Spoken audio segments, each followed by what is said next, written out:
¿Qué tal? Qué bueno que nos acompaña nuevamente. Es un placer estar con usted. La Coordinación de Universidad Abierta y Educación a Distancia, junto con el Programa Universitario de Medio Ambiente, hemos venido preparando y presentándole a usted esta serie Nuestro Futuro Común, recordando el informe Brundtland que se emitiera hace 25 años y se presentara hace 20 años en la Cumbre de Río, en la Cumbre de la Tierra. El programa del día de hoy, nosotros queremos trabajar con usted y con nuestras invitadas la construcción social del ambiente.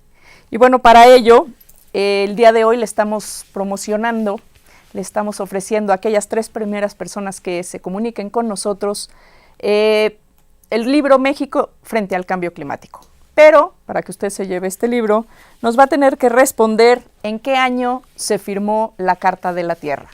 ¿En qué año se firmó la Carta de la Tierra?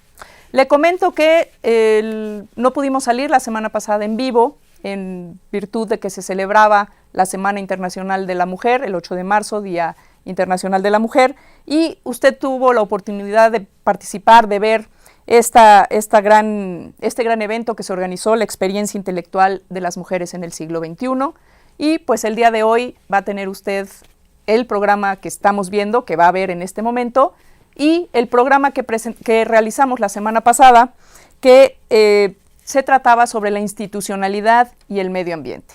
Entonces, pues hoy quédese con nosotros, va a haber función doble de este nuestro futuro común.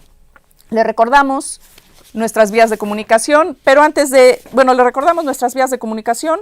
Para dudas, comentarios, esperamos que nos mande usted sus opiniones, sus ideas, participe en la construcción de nuestros programas. Estamos en vivo en Twitter, síganos en @PumAmbienteUNAM, llámenos al 5622-8718, 5622-8720, 5622-8728. Recuerde que el libro México frente al cambio climático está aquí para las 3 primeras personas que se comuniquen con nosotros y nos digan en qué año se firmó la Carta de la Tierra. Bueno, quiero ahora presentarle a usted a nuestras acompañantes el día de hoy. Tenemos el placer, tengo el gusto de que estén con nosotros la doctora Elena Lazos Chavero, quien es investigadora titular del Instituto de Investigaciones Sociales de nuestra Casa de Estudios. Elena, muchas gracias. No, al contrario, gracias por la invitación. Muchísimas gracias por estar aquí con nosotros. Ella viene desde Cuernavaca, viene de lejos, y se encuentra también con nosotros la doctora María del Carmen Legorreta Díaz. Ella es investigadora del Centro de Investigaciones Interdisciplinarias en Ciencias y Humanidades, también de nuestra Casa de Estudios. Y Mari Carmen, pues muchísimas gracias por acompañarnos, por estar hoy aquí con nosotros. Al contrario, Melilla, gracias. El contenido de este 4º programa de la serie Nuestro Futuro Común, la construcción social del ambiente, pues en este programa queremos transmitirle a usted, queremos que participe en cómo se construye a nivel de sociedad, a nivel de grupos sociales, esta percepción sobre el ambiente. Mientras nosotros no percibamos y seamos capaces de entender, valorar el impacto que estamos generando, cómo nos estamos aprovechando de los recursos naturales, no podremos identificar los efectos, los impactos, ni como buenos ni como malos. Simplemente nos pasan desapercibidos. Y quizás en mucho ha sido esto uno de los grandes problemas por los cuales la humanidad ha sido incapaz de tomar en sus manos el tema, por ejemplo, y en particular, del cambio climático.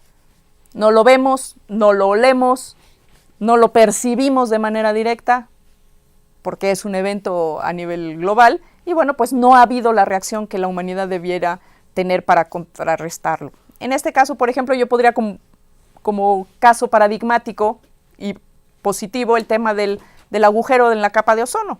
Se percibió, se midió y se actuó en consecuencia. Y bueno, ese es uno de los puntos importantes. Muchas cosas pueden estar ocurriendo inclusive frente a nuestros ojos y no poder percibirlas y por tanto no poder actuar en consecuencia. Y vamos a ir ahora, le vamos a solicitar que nos acompañe a esta cápsula que se ha preparado especialmente para usted para introducir el programa del día de hoy.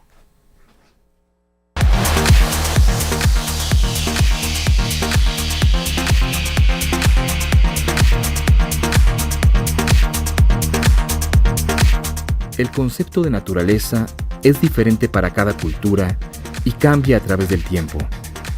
A partir de nuestras percepciones, ideas y representaciones sobre el entorno, construimos la manera en la que interactuamos con el ambiente. La crisis ambiental que enfrentamos actualmente nos obliga a reflexionar acerca de la manera en que nuestra civilización concibe al medio ambiente. En Occidente, hemos construido la idea de naturaleza como algo externo, opuesto a nosotros, que existe para servirnos y ser dominado, hasta llegar a un punto en la historia en el que solo tiene valor aquello que genera ganancias. Esta visión va de la mano con un modelo de desarrollo basado en el crecimiento económico continuo, que ha agotado la capacidad de los ecosistemas para regenerarse, mantener los ciclos naturales y absorber los desechos que generamos, sin garantizar un mejor nivel de vida para la mayor parte de la población e incrementando las desigualdades.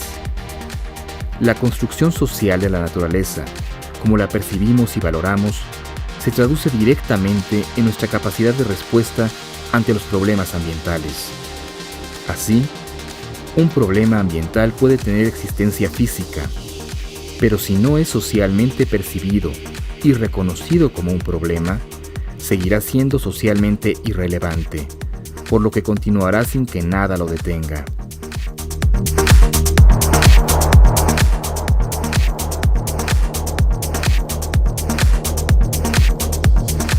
Bueno, pues sin más les preguntamos a nuestras invitadas del día de hoy, ¿qué queremos decir cuando hablamos de construcción social del ambiente? Elena. Bueno, es que por muchos años, en la literatura clásica y además en el público en general, lo que pensábamos era como que la naturaleza es algo externo y que lo realmente explicaron muy bien en la cápsula, ¿no? Como si estuviera fuera de nosotros mismos y nosotros no tuviéramos esa responsabilidad de las interacciones que estamos recreando, ¿no? Existe esa relación naturaleza-sociedad y que muchas veces lo vimos como algo externo y que poco a poco, ¿no? Desde los años 40, 60, algunos, ¿no? historiadores, algunos sociólogos empezaron a introducir la parte ambiental dentro de las ciencias sociales y al mismo tiempo también dentro de las ciencias naturales se empezaba a reflexionar sobre pero ¿qué es esto, no, de la naturaleza para los diferentes grupos culturales? Como dijeron en la cápsula, ¿no? O sea, cada cultura tiene un significado, una relación distinta, construye esa relación de una manera distinta, permeada a través, ¿no? de sus valores, de sus percepciones, de sus normas, de sus conductas, y que eso hace, ¿no? que precisamente la naturaleza forme parte de esa sociedad y cómo percibamos esa problemas o no problemas ambientales es, ¿no? parte de nosotros mismos, ¿no? Entonces creo que ahí ha habido una gran riqueza y que vemos una evolución de ese pensamiento y que en la parte televisiva, ¿no? como ustedes, es qué responsabilidad tenemos nosotros frente a ese ambiente. Yo creo que es, ¿no? Pero a ver, María Carmen, ¿tú no tienes la impresión, quizás yo creo que digamos que la sociedad moderna o la sociedad occidental, por llamarla de alguna manera, es quizás la que más se alejó de esta percepción social del medio ambiente. No, o sea que sí. otros grupos humanos tienen una percepción mucho más cercana, mucho más realista, por decirle de alguna manera, y en mucha más consonancia con su entorno. Sí, no, sin duda, sin duda. Inclusive la misma sociedad occidental, la misma Europa, antes de la modernidad no tenía esta separación, este cisma entre hombre y naturaleza.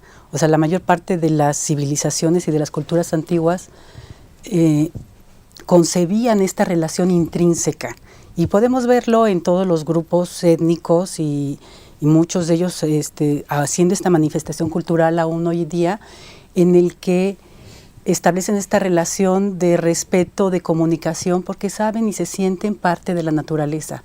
O sea, estas costumbres de pedir permiso, de agradecer, de hacer ofrendas, la tenían en la mayor parte de los pueblos en sus etapas agrícolas, por ejemplo. Pero cuando entramos a la modernidad, nos ganó la soberbia, nos ganó la pretensión de que nosotros podíamos dominarla y controlarla sin respetar sus leyes, sin respetar y conocerla verdaderamente a fondo. Y bueno, la verdad es que ahora lo que estamos viendo es que nos está cobrando la factura de esa soberbia, de la soberbia de la modernidad occidental. Porque efectivamente en Oriente, no obstante que también hay mucha degradación ambiental en Oriente, o sea, no hay que mitificar.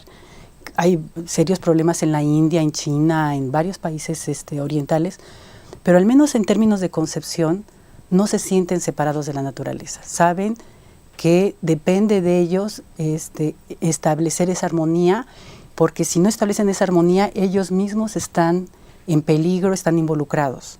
O sea, sí, ¿verdad? En algún momento realmente despegamos de la tierra, por decirlo coloquialmente, ¿no?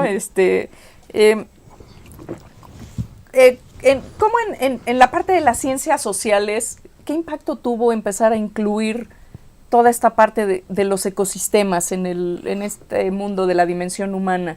¿Cómo entra, cómo irrumpe el estudio de los ecosistemas y la parte más biológica y más ecológica del funcionamiento de la naturaleza y su relación con los sistemas sociales? Elena.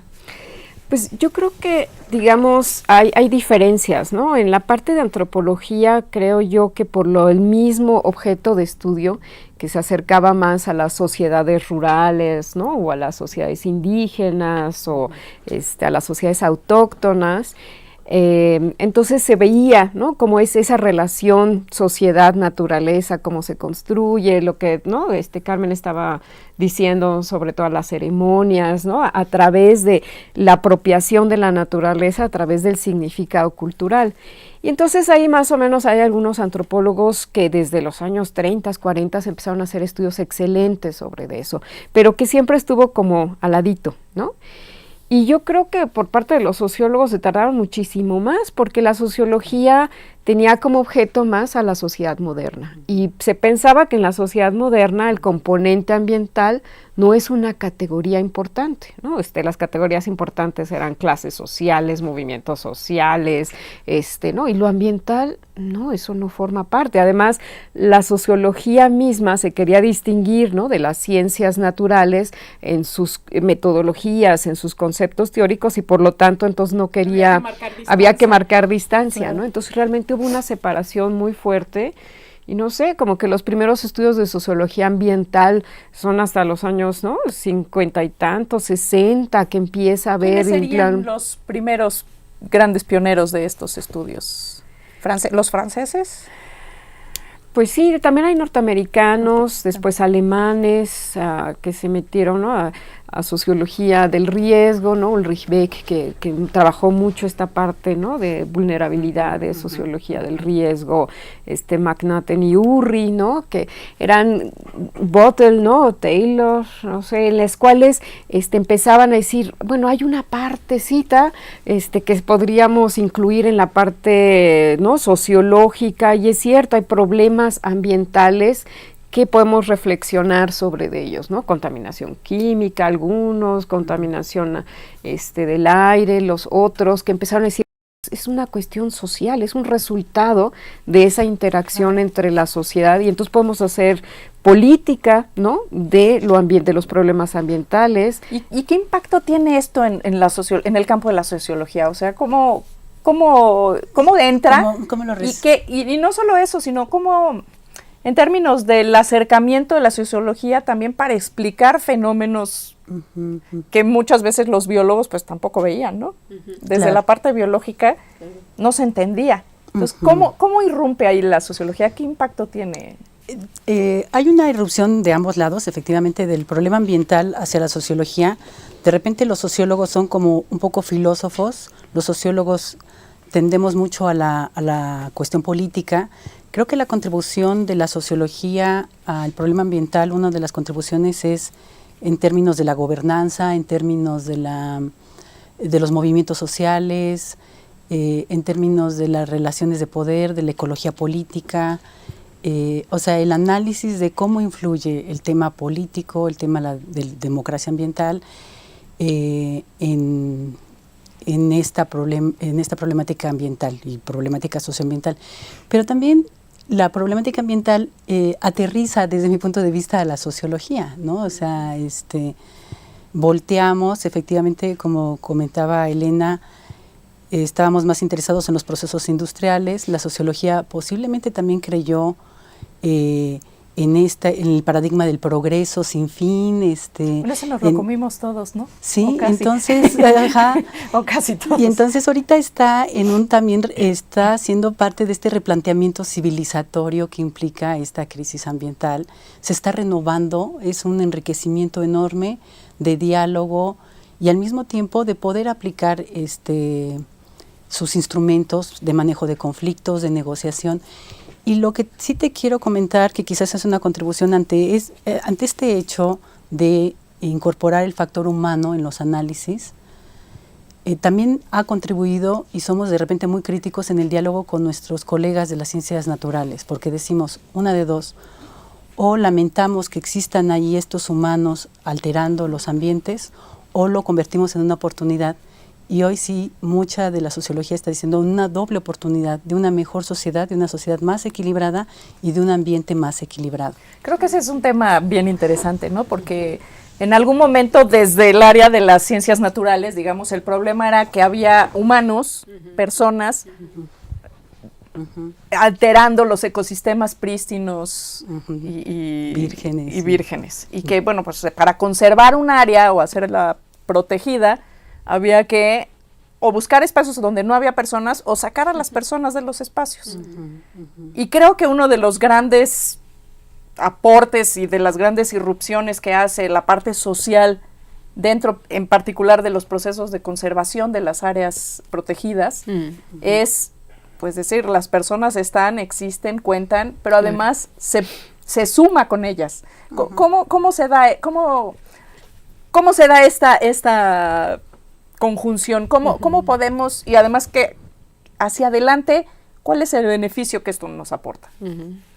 Sí, yo creo que lo que tocabas es políticas muy distintas, ¿no?, que se han seguido, caminos muy distintos. Hacer la conservación a ultranza, ¿no?, en el sentido de sacar a la gente o pensar en que puede haber nuevos modelos e incluir a las personas, a las poblaciones locales en esas responsabilidades hacia el manejo y conservación de los recursos, ¿no? Y lo que se ha visto era que esos bosques prístinos, ¿no?, los parques naturales, pues no eran ni tan prístinos, se deterioraban más, ¿no? Había un deterioro si es que no había todo un manejo integral, ¿no? Entonces yo creo que aquí es la responsabilidad de todo mundo, ¿no?, de políticas gubernamentales a niveles nacionales, a niveles internacionales, junto, ¿no?, con las poblaciones locales para construir nuevos modelos de ese manejo y de conservación. O sea, y que eso lleva largo tiempo, sí, lleva un proceso, ¿no?, que se va construyendo paulatinamente y en las cuales, si no hay un respaldo político de esas decisiones, se vienen abajo procesos de organización importantes, ¿no? O sea, tú conoces muy bien Chiapas, entonces tenemos como ejemplos de decir, ahí van, pero si no hay una política realmente a niveles nacionales, estatales, locales, que estén realmente acompañando esos procesos organizativos, pues se vienen abajo, ¿no? No es nada más responsabilidad de algunas poblaciones locales, ¿no? Y también identificar las particularidades de esas poblaciones. Porque en ocasiones hacemos leyes o políticas públicas, diseñamos estrategias que contemplan... Muy homogéneas. Exacto. Incluso puede que las separemos y que hagamos alguna distinción entre ecosistemas, o sea, desde el punto de vista más biológico. Pero las personas, no solo incluso por grupos étnicos son diferentes, sino incluso dentro de un mismo grupo étnico, poblaciones tienen diferentes formas de apropiarse de la naturaleza, de acercarse a ella, de tratarla. Y esto siempre se nos olvida, ¿no? Y prácticamente siempre las políticas públicas de manejo ambiental se dictan desde el área de las ciencias naturales, ¿no? Claro. Y creo que... De las ciencias naturales. De las ciencias naturales. Y creo que ha sido relativamente reciente. Mira que nos tomó tiempo algo tan simple, ¿no? Darnos cuenta que las personas contaban. Y que no se puede hacer política pública sin las personas y sin la dimensión social. Claro, ¿no? Claro. Sí, porque como veíamos, somos nosotros uno de los principales interventores. O sea, somos los humanos. Si no asumimos esta condición, no podemos cambiar la forma en la que estamos influyendo. Y esto que dices, mira, ya es sumamente importante porque tenemos que apreciar tanto la biodiversidad como la diversidad cultural. Al mismo tiempo que apreciarla, reconocerla para todos los procesos de gestión y de organización y de política pública y de relaciones. Porque también otra de las cosas que nos da la oportunidad esta situación, esta crisis ambiental, es que aprendamos a dialogar, a conocer las visiones, los conocimientos, la diversidad cultural y toda la creatividad humana.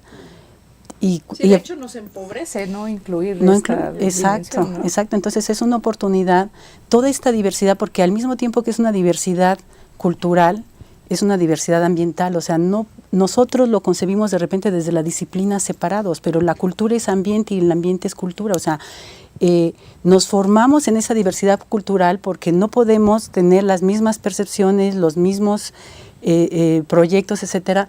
Un grupo que vive en selvas, que otro que vive en desiertos, que otro que vive en estepas, que otro que vive en zonas con hielos, etcétera, ¿me entiendes? Entonces, eso hace cultura. Y esa cultura, a su vez, hace que modifiquemos de determinadas maneras los ecosistemas. Sí, de hecho, hay un mapa bien interesante en donde está ubicadas nuestra diversidad cultural, los diversos grupos sociales, culturales que tenemos en el país, y la diversidad biológica del país. Y están totalmente relacionados, ¿no? Porque es exacto, no es lo mismo, incluso una selva, no es lo mismo una selva alta que una selva media, que una selva baja, que una selva que pierde las hojas, que una selva que no pierde las hojas. Y así nos podemos ir recorriendo toda. Y bueno, y México es uno de los países mega diversos del planeta. Y por suerte uno de los países más diversos también culturalmente en respuesta a esto. Pero ¿cómo podemos ir hacia adelante? Por ejemplo, ahora, y creo que esa es también otra parte muy importante de la dimensión social en la temática ambiental, es los conflictos que estamos viviendo hoy, ¿no? Muchos de los proyectos que antes se decidían desde un escritorio en alguna capital, y se ejecutaban independientemente de lo que opinaran, pensaran o vivieran los pobladores de las localidades.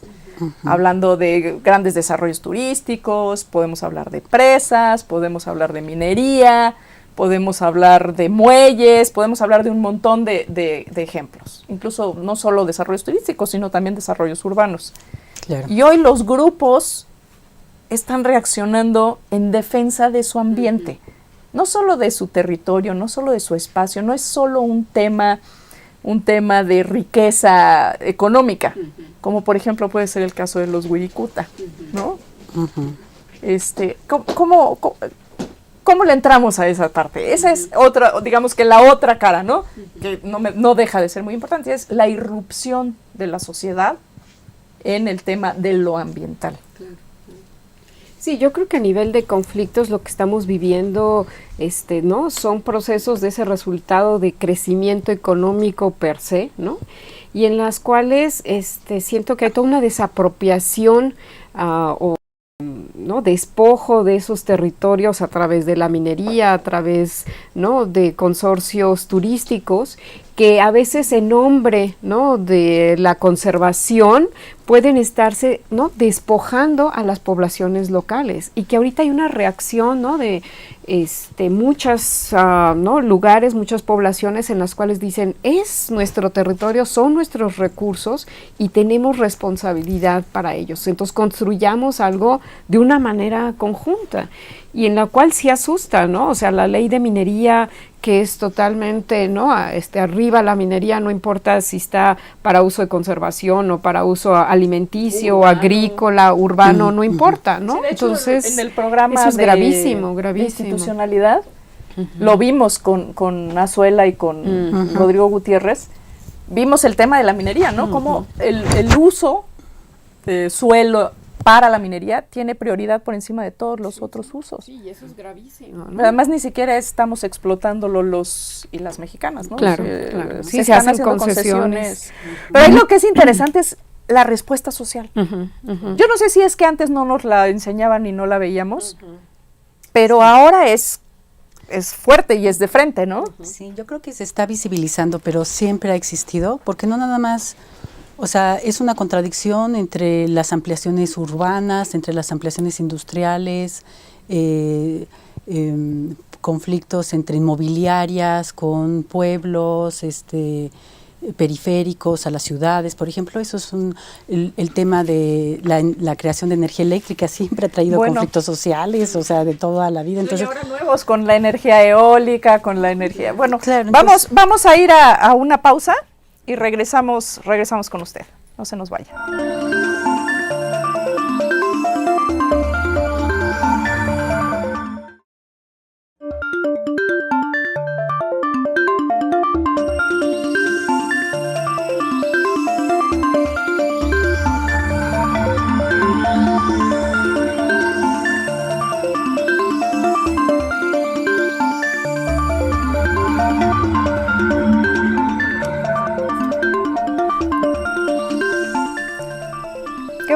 Qué bueno que está todavía con nosotros. Estamos aquí realmente pasándolo muy a gusto, charlando sobre este tema de la construcción social del ambiente en esta su serie Nuestro Futuro Común.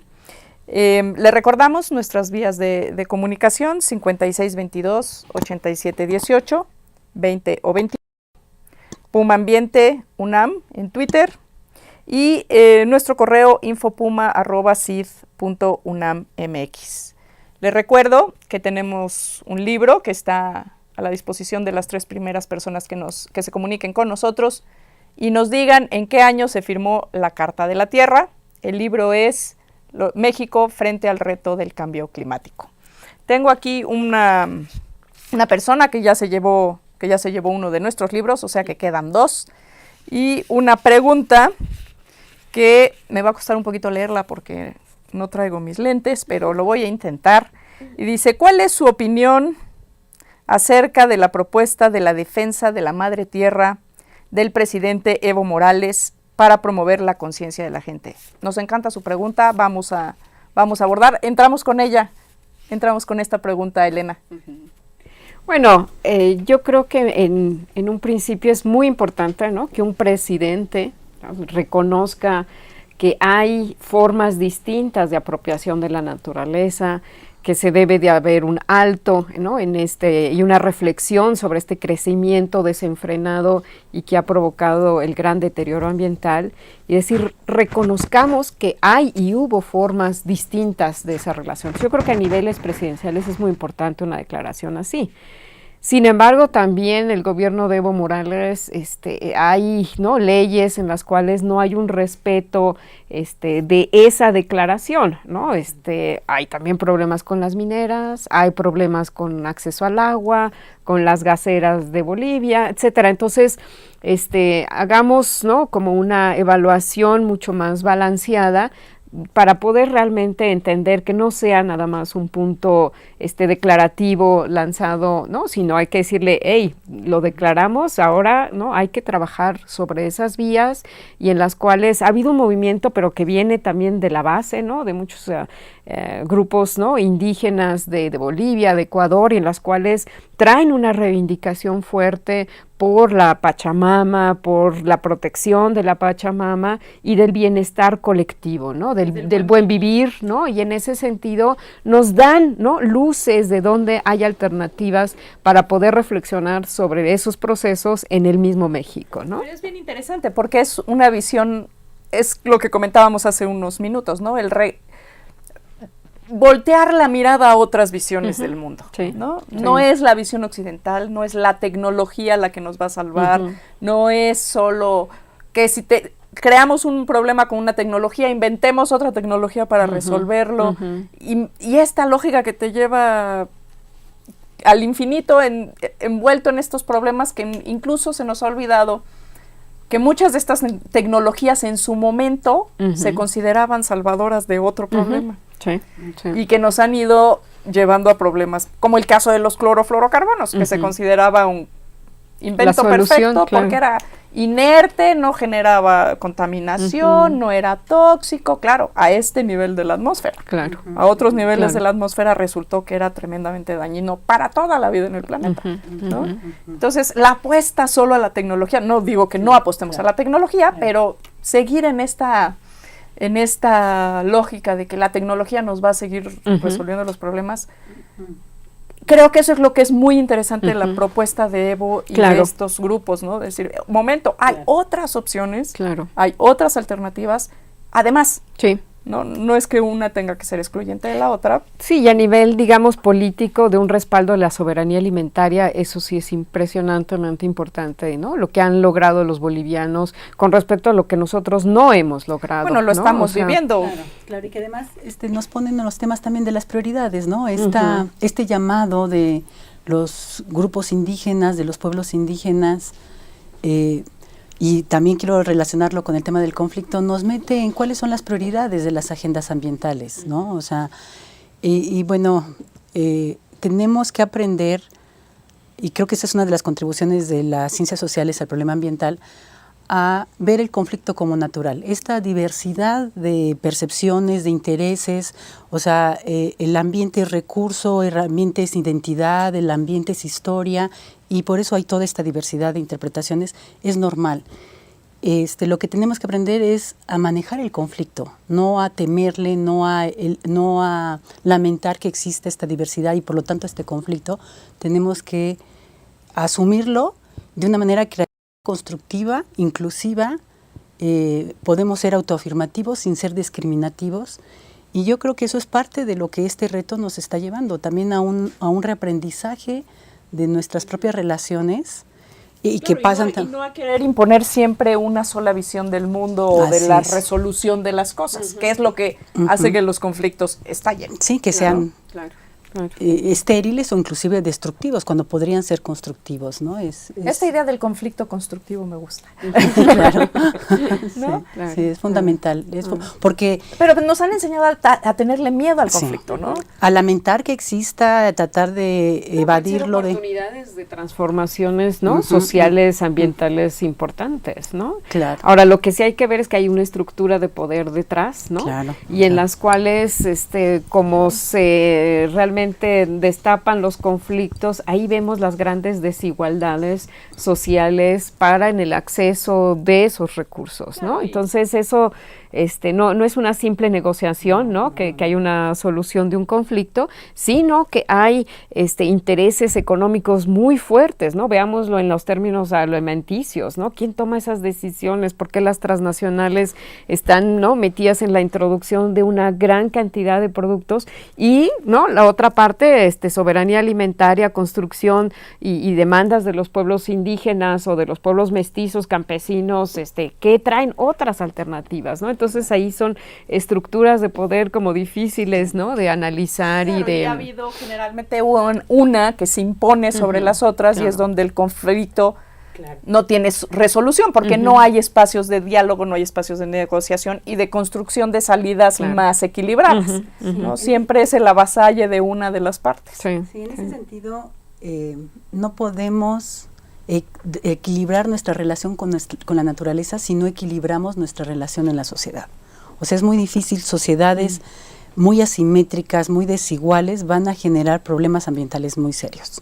En una de las razones es porque los que abusan del poder no van a tener contrapesos, no van a tener quien los frene, y la gente en estados de sobrevivencia, en estados de pobreza extrema, no va, o sea, en esas condiciones no puedes estar previendo el futuro, ni puedes estar teniendo consideración de una relación no depredadora. Entonces, el equilibrio de la sociedad es una condición indispensable para que establezcamos como modelo civilizatorio un equilibrio con la sociedad, con la naturaleza.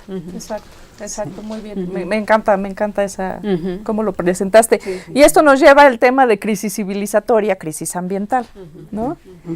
Y cómo entrarle a ese tema, cómo desmembrar o cómo sacar una línea que nos permita desenredar esa madeja o entrarle a esa problemática. Pues mira, yo creo que un elemento es que ampliemos nuestras visiones. Y que ampliemos nuestras visiones incluyendo todos la comprensión de esta diversidad biológica, de esta diversidad cultural, comprendiendo que esta diversidad y que el otro y la gente que creo que no es parte de mi comunidad, sí es parte de mi comunidad, de mi sociedad, cómo al afectar al otro yo también me afecto, cómo al afectar a la naturaleza yo también me afecto.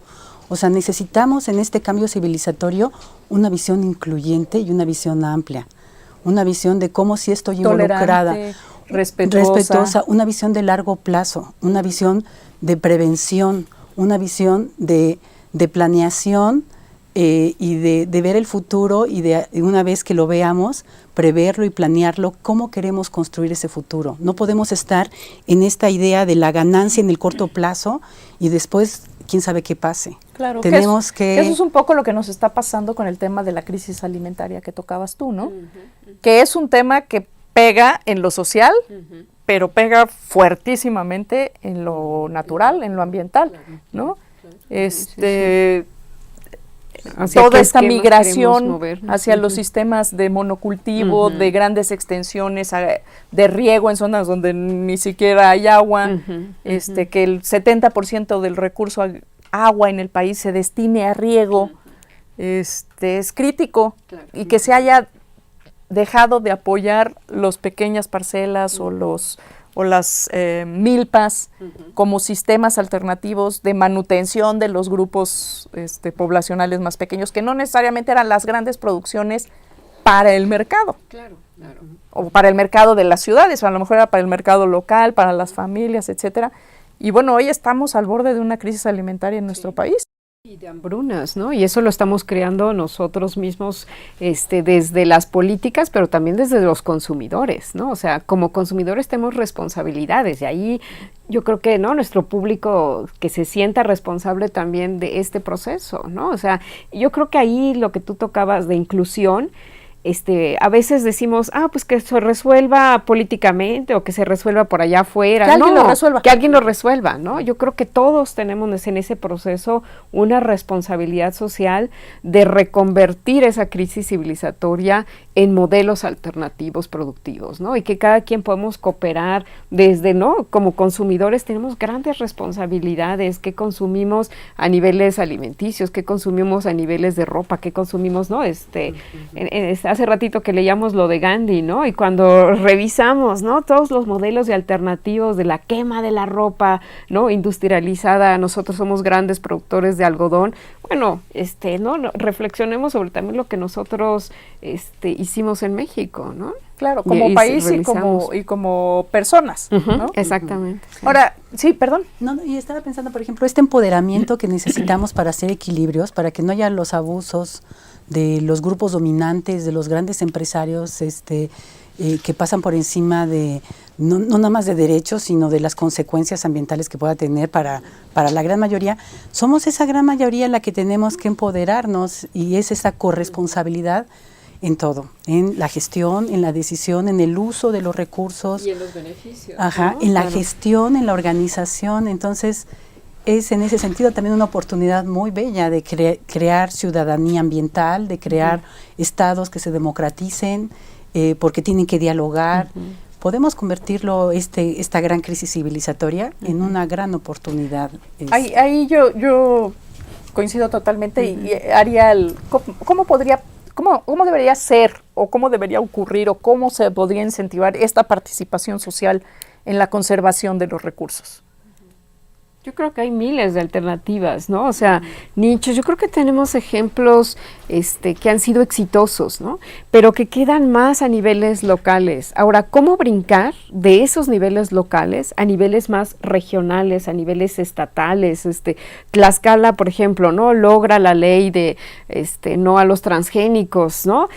O sea, son el DF cosas, también la tiene, ¿no? el DF que luego lo logra. Entonces, es ahí donde hay procesos, ¿no? De inquietudes sociales que sí están repercutiendo a mayores niveles, pero si no tenemos realmente aprendido en términos de una aprehensión social de las problemáticas, de las soluciones y de las alternativas a niveles realmente de esa ciudadanía ambiental que tú decías, no podemos brincar, ¿no? a otros niveles, porque los grupos de poder deciden y toman decisiones y siguen tomando decisiones que nos alejan, ¿no? de esos modelos alternativos, ¿no? Entonces yo creo que ahí ahorita es este momento importante de decir cómo lo aprendemos a nivel social y cómo brincamos a otros niveles. ¿No? Aquí me gustaría, ya estamos cerca de terminar nuestro programa y hay un tema que me parece muy importante que debiéramos de tocar desde la universidad y es el tema de la multidisciplina o la transdisciplina.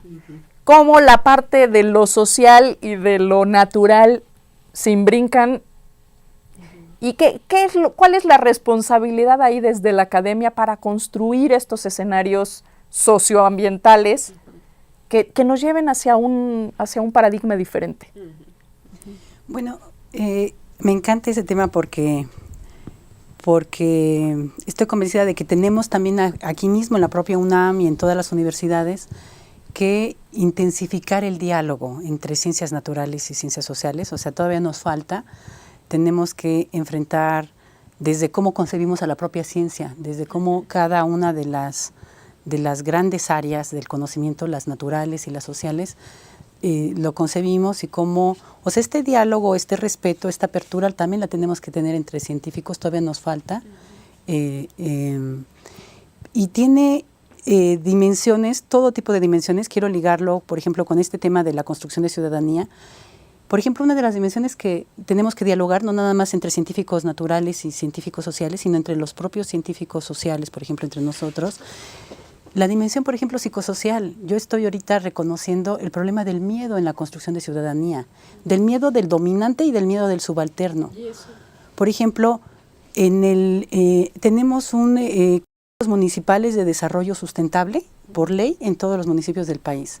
Todos los presidentes municipales tienen mucho miedo de que su población se ponga a participar, entre otras cosas, porque hay intereses de por medio, porque cómo van a tomar decisiones cuando ellos están arreglando con las empresas que mejor hacen cemento, que mejor hacen obras en las que ya hay toda una serie de arreglos y de negociaciones. No necesariamente son los mejores para la comunidad. Ni para la comunidad, ni para el medio ambiente, exacto, inclusive ni para todo el mundo, porque podríamos pensar en cómo los propios intereses de grupos que hacen obra podrían también beneficiarse de otra manera, no tendrá que ser, pero todo eso está de por medio del miedo, está el miedo de la población a enfrentarse a esos intereses.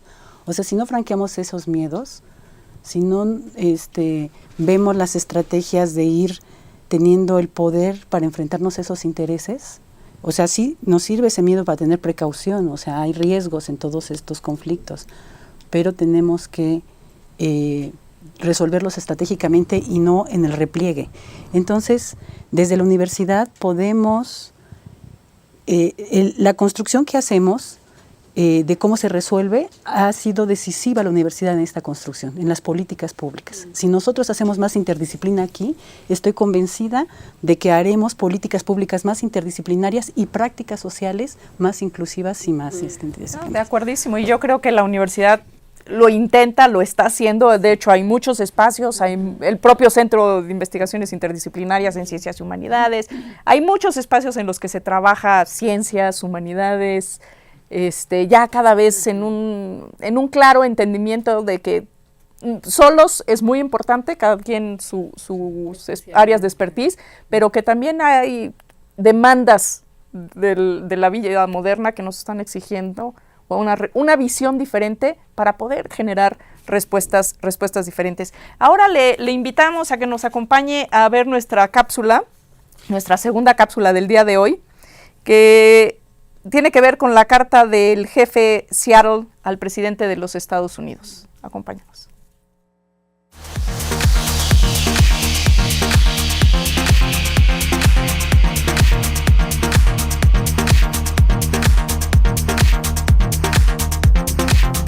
¿Cómo se puede comprar o vender el cielo o el calor de la tierra? Esa es para nosotros una idea extraña. Si nadie puede poseer la frescura del viento, ni el fulgor del agua, ¿cómo es posible que usted se proponga comprarlos? Cada pedazo de esta tierra es sagrado para mi pueblo. Cada rama brillante de un pino, cada puñado de arena de las playas, la penumbra de la densa selva, cada rayo de luz y el zumbar de los insectos son sagrados en la memoria y vida de mi pueblo. La savia que recorre el cuerpo de los árboles lleva consigo la historia del piel roja. Esto es lo que sabemos. La tierra no pertenece al hombre. Es el hombre el que pertenece a la tierra. Esto es lo que sabemos. Todas las cosas están relacionadas como la sangre que une una familia. Hay una unión en todo. Lo que ocurra con la tierra recaerá sobre los hijos de la tierra. El hombre no tejió el tejido de la vida. Él es simplemente uno de sus hilos. Todo lo que hiciere al tejido, lo hará a sí mismo. Este destino es un misterio para nosotros, pues no comprendemos el que los búfalos sean exterminados, los caballos bravíos sean todos domados, los rincones secretos del bosque denso sean impregnados del olor de muchos hombres y la visión de las montañas obstruida por hilos de hablar. ¿Qué ha sucedido con el bosque espeso? Desapareció. ¿Qué ha sucedido con el águila? Desapareció. La vida ha terminado. Ahora empieza la supervivencia. Extracto de la carta del gran jefe Seattle al gran jefe blanco Franklin Pierce, presidente de Estados Unidos, enviada en 1857 como respuesta a la oferta para comprar las tierras de la tribu Suquamish en el actual estado de Washington.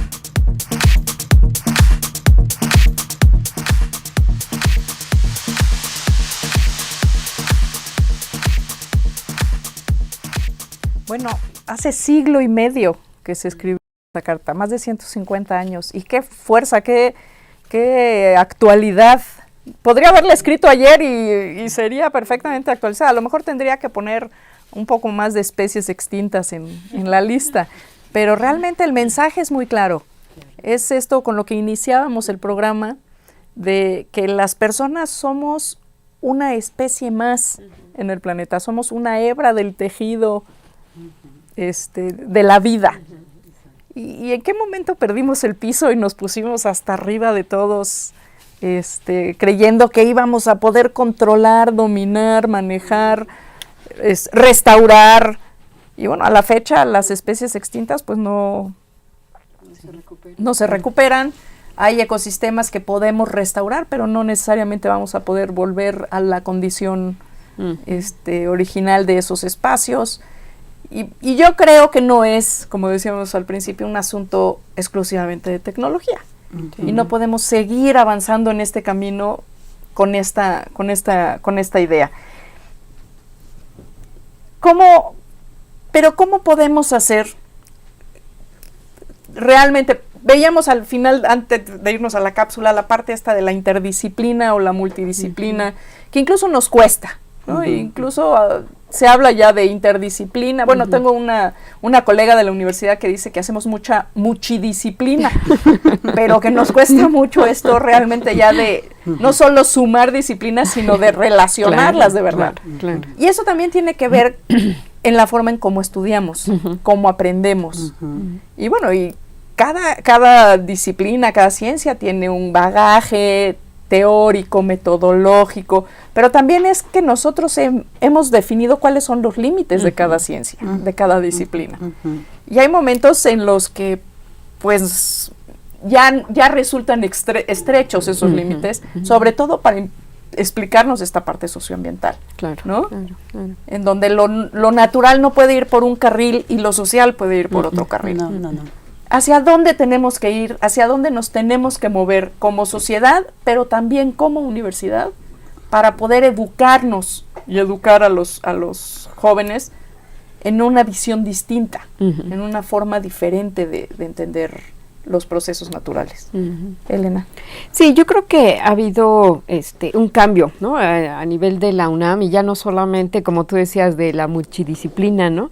Sino empezar a hacernos preguntas de una manera conjunta, que eso es lo que necesitamos, ¿no? O sea, ¿qué preguntas hay que construir de esa manera, ¿no? Realmente conjunta, para que entonces después disciplinariamente busquemos soluciones, ¿no? Pero la pregunta, los objetivos tienen que estar construidos de una manera realmente interdisciplinaria, ¿no?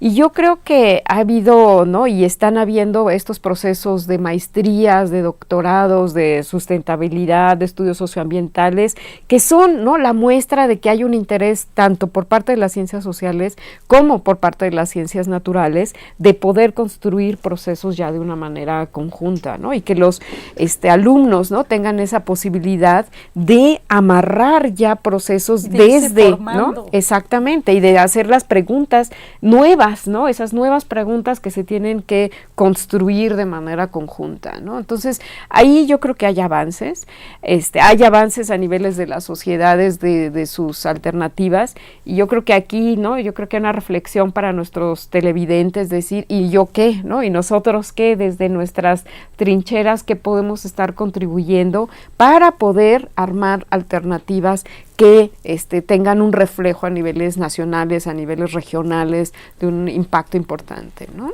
Pues sí, ese es todo un reto para usted que nos mira, cómo desde casa, o desde la escuela, o desde el trabajo, desde la calle, puede uno hacer una diferencia. Una última reflexión, sí, Mari Carmen.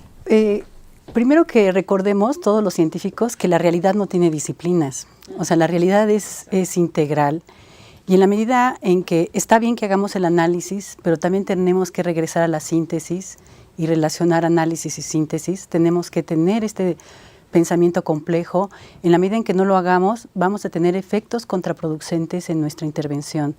Miren, por ejemplo, este tema de cómo nos relacionamos con la economía, si lo viéramos integralmente, si aprendiéramos, si enseñáramos, si aprendiéramos a verlo integralmente, podríamos ver cómo la avaricia nos empobrece. O sea, esta avaricia de acabar, de sacar la máxima ganancia, no nada más nos empobrece porque hemos perdido especies, porque hemos perdido una riqueza biológica y a veces hasta hemos hecho etnocidios, etcétera, a nombre de esa avaricia, sino también nos empobrece moralmente.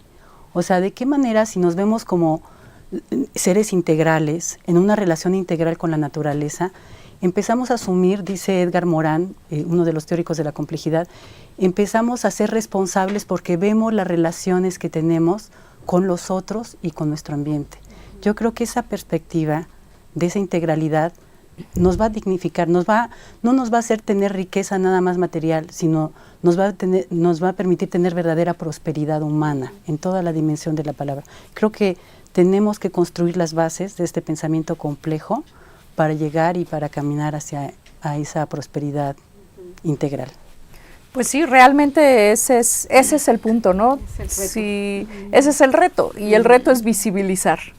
Realmente lo que no se ve, pues no se entiende, no se defiende, no se defiende, no se cuida, no se conserva, y creo que ese ha sido uno de los grandes temas. Bueno, pues yo agradezco enormemente la presencia de nuestras invitadas el día de hoy, la doctora Legorreta, la doctora Lazos, investigadoras de nuestra Universidad Nacional. Y a usted le recuerdo, le invito que el día de hoy tenemos programa doble, tenemos permanencia voluntaria. Le invito a que vea con nosotros el programa de Nueva Institucionalidad para la Sustentabilidad, programa que forma parte de esta serie Nuestro Futuro Común. Muchas gracias, hasta pronto.